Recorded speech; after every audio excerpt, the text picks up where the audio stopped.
ದಕ್ಷಿಣ ಭಾರತದ ಕುಂಭಮೇಳ ಎಂದೇ ಹೆಸರುವಾಸಿಯಾಗಿರುವ ನಗರದ ಸಂಸ್ಥಾನ ಶ್ರೀ ಗವಿಮಠದ ಮಹಾರಥೋತ್ಸವವು ಲಕ್ಷಾಂತರ ಸದ್ಭಕ್ತರ ಹರ್ಷೋದ್ಗಾರದ ನಡುವೆ ಸೋಮವಾರದಂದು ಅದ್ದೂರಿಯಾಗಿ ನೆರವೇರಿತು.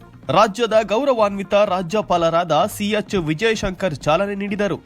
ಮಹಾರಥೋತ್ಸವದ ನಂತರ ಸಿಎಚ್ ವಿಜಯಶಂಕರ್ ಮಾತನಾಡಿ, ಕೊಪ್ಪಳದ ಗವಿಸಿದ್ದೇಶ್ವರ ಜಾತ್ರೆಯು ರಾಜ್ಯದ ವಿಶೇಷ ಆಚರಣೆಗಳಲ್ಲಿ ಒಂದಾಗಿದೆ. ಅಸಾಧ್ಯವಾದದ್ದನ್ನ ಸಾಧ್ಯವಾಗಿಸುವ ಭಕ್ತರನ್ನ ನೋಡಲು ಸಿಗುವ ಏಕೈಕ ಸ್ಥಳ ಇದು.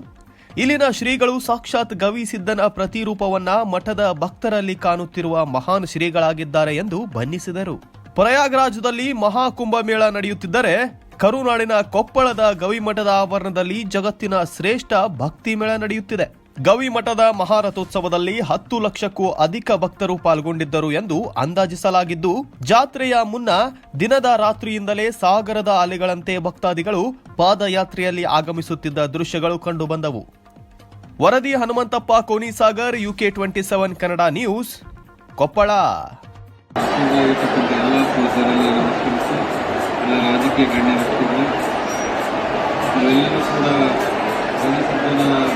ಸಿದ್ದೇಶ್ವರ ರಥೋತ್ಸವದಲ್ಲಿ ಪಾಲ್ಗೊಂಡಿದ್ದೇವೆ. ರಥೋತ್ಸವ ಚಾಲನೆ ಆಗಿದೆ. ಇಂದು ಈ ಜನಸಾಗರ